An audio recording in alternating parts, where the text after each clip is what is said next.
నీ పేరు? రవి. ఏం చేస్తుంటావు? చేయడానికి ప్రభుత్వం ఇంకా ఏ పని ఇవ్వలేదు. అందుకని దొరికిన వాళ్ళని కొట్టి నేరాలు చేస్తుంటావా? నేరమా? రఘు అనే కుర్రవాణ్ణి కొట్టడం నేరం కాదా? కొట్లాటల్లో చాలా రకాలున్నాయి న్యాయమూర్తి గారు. నేరస్తుల్ని పోలీసులు లాఠీలతో కొడతారు.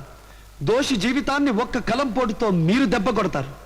తప్పు చేసిన వాడికి బుద్ధి చెప్పడానికే నేను కుట్టాను. దండించడానికి నువ్వెవరివి?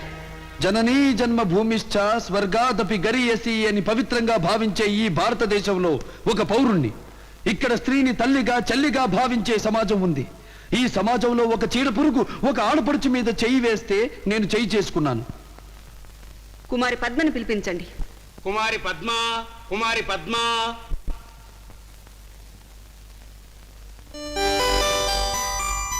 రఘు అని అతను నిన్ను బలవంతం చేయబోయాడా? లేదండి. ఆ రోజు ఏం జరిగిందో వివరంగా చెప్పు. రఘు నేను చాలా మంచి స్నేహితులవండి. వాళ్ళ నాన్నగారికి మా నాన్నగారికి రాజకీయ బంధుత్వం ఉంది. పైగా అతను పేదింటి పిల్లని పెళ్లి చేసుకున్న ఆదర్శవంతుడు. ఆ రోజు ఈ రవే నన్ను ముద్దు పెట్టుకోబోతుంటే రఘు అడ్డు వచ్చి నన్ను కాపాడాడు. అప్పుడు రవే రఘుని నిర్దాక్షిణ్యంగా కొట్టాడు.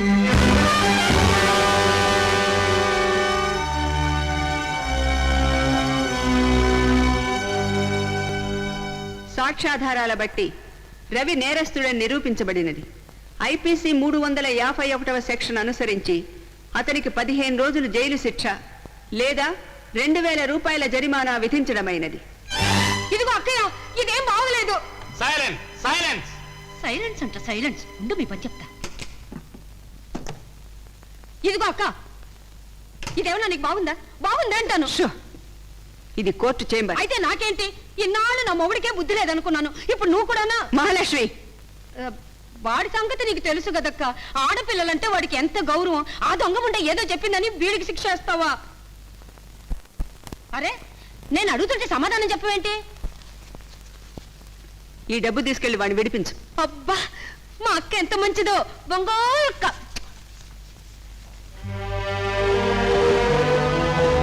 ఆగండి ఆగండి ఆగండి. సందు దొరికితే చాలు జెపెక్కించడమేనా? ఇదిగోండి డబ్బు తీసుకొచ్చాను. ఇది కట్టి నా తమ్ముడిని విడిపించుకెళ్తాను. రారా తమ్ముడు. వద్దక్కయ్య, నేను జైలుకే వెళ్తాను. తమ్ముడు.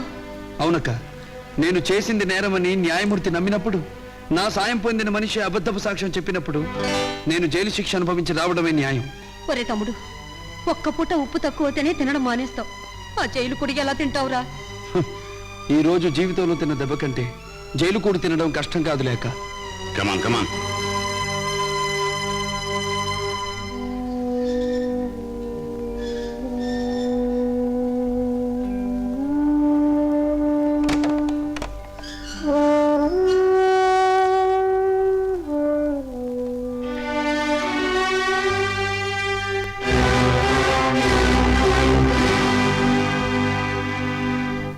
ఎందుకు వచ్చావు? క్షమించమని అడగడానికి. తప్పు చేయడం, క్షమించమని అడగటం నీకు అలవాటేమో గాని నీలాంటి వాళ్ళను క్షమించే ఔదార్యం మాత్రం నాకు లేదు. నేను మీకు కావాలని ద్రోహం చేయలేదు. మా నాన్న అలా చెప్పమంటే నేను అబద్ధం చెప్పాను. ఒక మనిషి ప్రాణాలు కాపాడటానికో లేదా ఇద్దరు జీవితాలు ముడిపెట్టడానికో అబద్ధం ఆడొచ్చు. కానీ బోన్లో నిలబడ్డ మనిషిని గురించి మాత్రం ఎప్పుడు నిజమే చెప్పాలి. ఎందుకంటే నువ్వు ఆడే అబద్ధం నువ్వు కావాలనుకున్న వాడిని కాపాడినా నువ్వు అక్కర్లేదనుకునే వాడిని శిక్షించేలా చేస్తుంది కనుక. క్షమించమని అడుగుతున్నాను కదా. నాకు ఔదార్యం లేదని చెప్పాను కదా. పోనీలేండి, ఈ క్యారియర్ అయినా తీసుకోండి. అక్కర్లేదు.